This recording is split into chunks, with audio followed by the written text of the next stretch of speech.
Pat Bowlen's going in the Ring of Fame on Sunday night.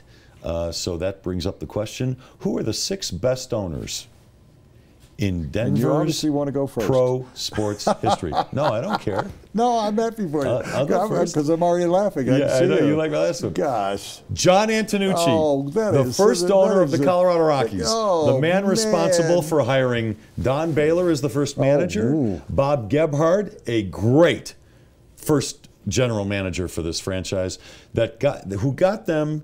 Really? This whole group got them to the playoffs faster than any expansion team in the history of all of sports in their third year. He was one of the worst. John Antonucci. He would be I didn't say on Mickey the all-time Monis. worst. I didn't say Mickey Monis, but John. Well, also responsible John for Antonucci was one of the worst for the configuration of Coors Field, which is one of the gems in all of sports, one of the gem arenas in all of sports. Not. Number 5, Sidney Schlenker. Gosh. Who oversaw really? a lot of prosperous years with the Denver Nuggets. Somebody once said, if Sidney Schlenker hadn't been born, somebody would have had to invent him.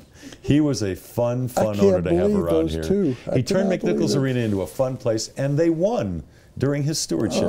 Number 4, Edgar Kaiser Jr. Did they win? Did they win any championships? Edgar Kaiser Jr., for one reason, he engineered the John Elway trade with the Colts. He talked with the Colts owners. He got the Colts to agree to trade John Elway here. Number 3, the Phipps brothers, who were responsible for not just buying the Denver Broncos in 1961 and turning them into a viable, thriving NFL franchise and growing the stadium, but also owners of the Denver Bears baseball team, one of the most successful minor league teams in all of baseball. Number 2, Stan Kroenke. And I know a lot of people love to get on the Kroenkes, but Stan Kroenke owned the Avalanche when they won their 2nd Stanley Cup and was the owner of the Nuggets when they went to the playoffs for 10 straight years. And number 1, it's not even close. Pat Bowlen is not just the best owner in Denver sports history, but one of the best owners in all of sports ever. They've been so successful under his stewardship since 1984. Number 6, I'm stunned by your list. Stan Kroenke. I knew you would be. Stan Kroenke, yes, you're right.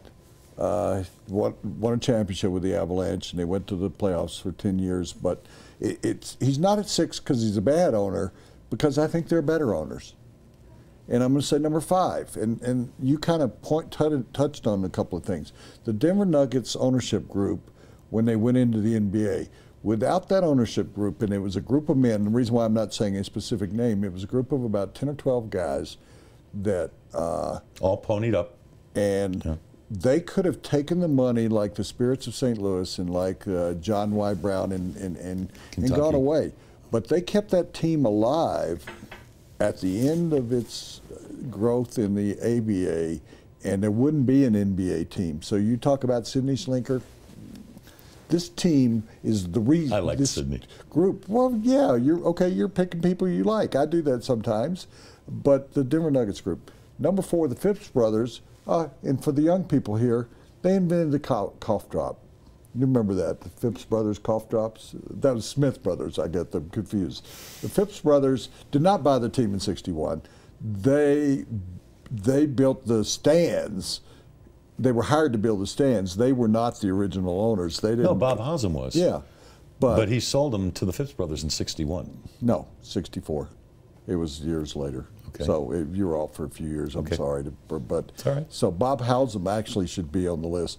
The Phipps brothers, in spite of them, because they had a long run of bad teams, and it was almost when they hired they hired Lou Saban. And people laugh about Lou Saban here, but Lou Saban and John Ralston were great hires by the Phipps brothers and their team there.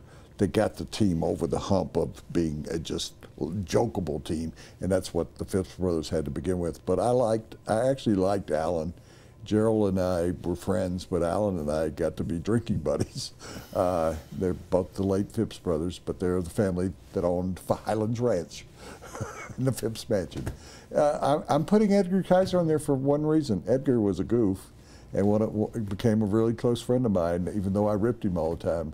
And we were really good friends after he left the team, but he engineered the greatest trade, maybe, in football history, and that story is still incredible. He was the only one nice to Jim Irsay's father, and that's why Irsay called him. By being nice to people, something good could happen to you in life. Number 2, I'm putting them in here. This is before your time, and I'm bringing this up to the whole world. The Denver Comets. I don't even know what sport they played. International Volleyball Association. They're a good friend of ours.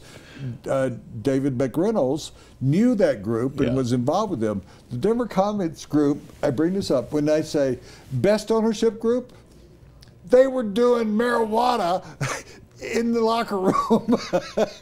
They got arrested by the Denver Police Department during a game, the ownership group.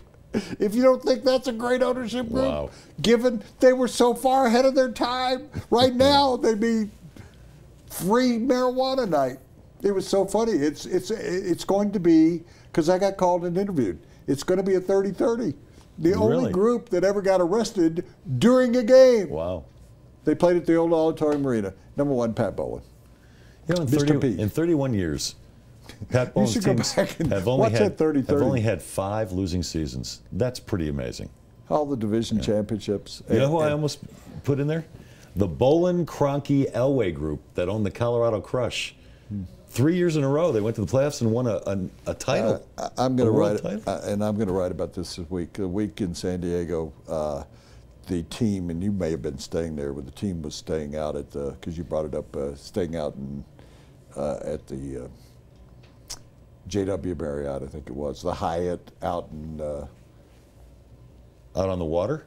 No, north of town. And I was out there. La Jolla? La Jolla. Yeah. That's where my daughter went to school, should remember that. And I was staying downtown, and Bowlen, I went out there, and Bowlen said, come up to my suite. He had the presidential suite. And he reached in, he went in the desk, and he opened up a drawer, and he said, what do you think of this? And I opened it up, and it was the Super Bowl championship ring. And he said, look at these. And these were necklaces, not necklaces, but jewels for pendants. And he had worked on this for like 2 months. And he said, I've never done this before, but we're going to win this year. They were 14-point underdogs. And he said, try that ring on. And he said, now take it off. And he said, you can't write about it, you can't ever mention it, because if we lose, he said, but I wanted you to be, he was so proud that he really believed. All those years he did believe, but that year he believed, and they did win.